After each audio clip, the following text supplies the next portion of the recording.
नमस्कार दोस्तों, स्वागत है मेरे YouTube चैनल पर। और इस चैनल में आपको मिलेगा शॉर्ट वीडियोस जो हिंदी साहित्य से संबंधित विविध विषयों से जुड़ा हुआ है। और आज के वीडियो में बच्चों हम बात करेंगे संज्ञा के बारे में। जो हिंदी के व्याकरण सीखते हैं उनके लिए संज्ञा बहुत ही ज़रूरी विषय है। और आज हम इस वीडियो के माध्यम से संज्ञा क्या है और उसके भेद क्या क्या है, ये सब जानने के प्रयास करेंगे, वो भी सरल से सरल भाषा में। तो सबसे पहले बात करते हैं संज्ञा क्या है। संज्ञा वो विकारी शब्द है जो किसी व्यक्ति, वस्तु, स्थान, गुण या भाव के नाम का बोध कराता है। सरल भाषा में कहे तो ये सिर्फ एक नेम है जो किसी व्यक्ति का हो सकते हैं या फिर वस्तु का हो सकते हैं, स्थान का हो सकते हैं। एक उदाहरण के तौर पर कहे तो जब हम कहते हैं दिल्ली, वो तो बिल्कुल एक संज्ञा के उदाहरण है। और उदाहरण एक मैंने लिखा है मित्र, हिमालय, भोपाल, ये सभी संज्ञा के उदाहरण हैं, क्योंकि ये सभी किसी व्यक्ति, कुछ चीज़ का नाम होता है ये सभी। और दूसरा महत्वपूर्ण पॉइंट है संज्ञा के 3 भेद। जैसा कि आप जानते हैं, स्क्रीन में देख सकते हैं, संज्ञा के 3 भेद है: व्यक्तिवाचक, जातिवाचक और भाववाचक। और इन तीनों के बारे में हम आगे देखेंगे। तो सबसे पहले आते हैं व्यक्तिवाचक। व्यक्तिवाचक संज्ञा के एक भेद है। इसमें क्या आते हैं देखते हैं। तो बच्चों, व्यक्तिवाचक जो नाम एक ही व्यक्ति, वस्तु व स्थान का बोध कराए उसे व्यक्तिवाचक संज्ञा कहते हैं। हमारा नाम जो भी है वो व्यक्तिवाचक संज्ञा के एक उदाहरण है। और इसके अलावा हिमालय, भोपाल, पेरियार, ये सभी उदाहरण हैं। इसके साथ साथ जो भी स्थान है जैसा कि दिल्ली, बेंगलुरु, ये सभी व्यक्तिवाचक संज्ञा के एग्जाम्पल्स के रूप में हम कह सकते हैं। दूसरा है जातिवाचक संज्ञा।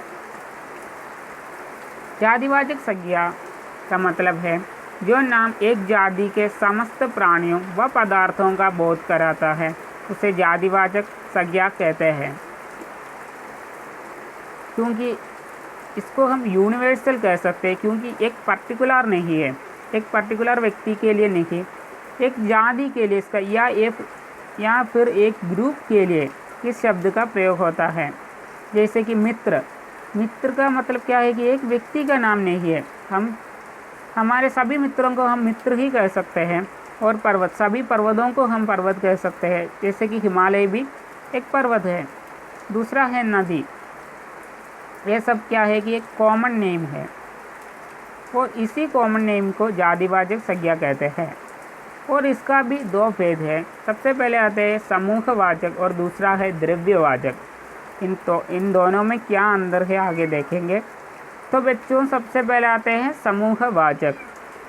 जिस संज्ञा से अनेक वस्तुओं या प्राणियों के समूह का बोध होता है उसे समूहवाचक संज्ञा कहते हैं, क्योंकि इसमें किसी वस्तु या प्राणियों के एक ग्रुप का बोध होता है। मतलब परिवार, सेना, भीड़, ये सभी समूहवाचक संज्ञा के उदाहरण है। परिवार में एक नहीं, एक से ज़्यादा लोग रहते हैं, और सेना में भी ज़्यादा लोग हैं, और इन सभी को हम एक कॉमन नेम दे सकते हैं, वो है सेना। और भीड़ भी समूहवाचक का एक और एग्जाम्पल है। और अगला है द्रव्यवाचक। द्रव्यवाचक संज्ञा से किसी वस्तु के परिमाण का बोध होता है। मतलब कि कुछ चीज़ों को हम नाप नहीं सकते, उसको मेजर नहीं कर सकते। ऐसा कुछ चीज़ है थोड़ा जल, वो कितना है हम नहीं कह सकते, मतलब हम कह सकते हैं कि थोड़ा जल। और दूसरा है गिलास भर पानी। एक गिलास पानी कह सकते हैं, मतलब हम ये नहीं देखते हैं कि उसमें कितना लीटर पानी है या फिर कितना मिलीलीटर है। और अगला है सेर भर आटा। ये सब क्या है कि परिमाण का बोध होता है, और जिन वस्तुओं का हम संज्ञा में उसको सूचित नहीं, जिस वस्तुओं का हम संज्ञा किसी नंबर के सहारे इन वस्तुओं को हम डिनोट नहीं कर सकता, मतलब कि सूचित नहीं कर सकता, इसका एक परिमाण होता है। और ऐसे संज्ञाओं को द्रव्यवाचक संज्ञा कहते हैं।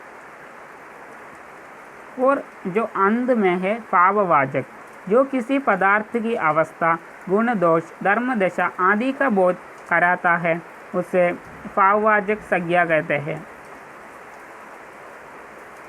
भाववाचक संज्ञा के उदाहरण आप देख सकते हैं, जैसे कि प्यारा, पुण्य और पढ़ाई।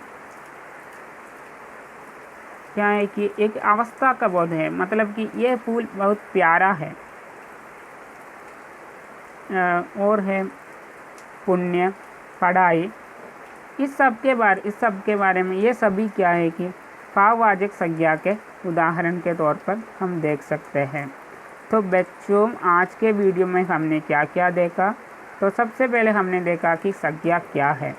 संज्ञा का मतलब एक नेम है, मतलब कि नाम, जो व्यक्ति का हो सकता है, वस्तु का हो सकता है, स्थान का हो सकता है, या फिर किसी गुण या भाव के भी हो सकते हैं। और इसके 3 भेद है, व्यक्तिवाचक, जातिवाचक और भाववाचक। व्यक्तिवाचक में एक ही व्यक्ति, वस्तु या स्थान का नाम का बोध होता है, तो जातिवाचक में एक जाति के समस्त प्राणियों और पदार्थों का बोध होता है। और इसका 2 भेद है, समूहवाचक और द्रव्यवाचक। और अंत में आते हैं भाववाचक, जो किसी पदार्थ की अवस्था, गुण, दोष और धर्म, दशा आदि का बोध होता है। तो आज के वीडियो में हमने बात किया है संज्ञा के बारे में। अगर इस वीडियो आपको यूज़फुल लगे या फिर आपको पसंद आए तो ज़रूर लाइक करना, कमेंट करना और शेयर भी कर लेना। तो अगले वीडियो में मिलेंगे, तब तक के लिए सभी को धन्यवाद।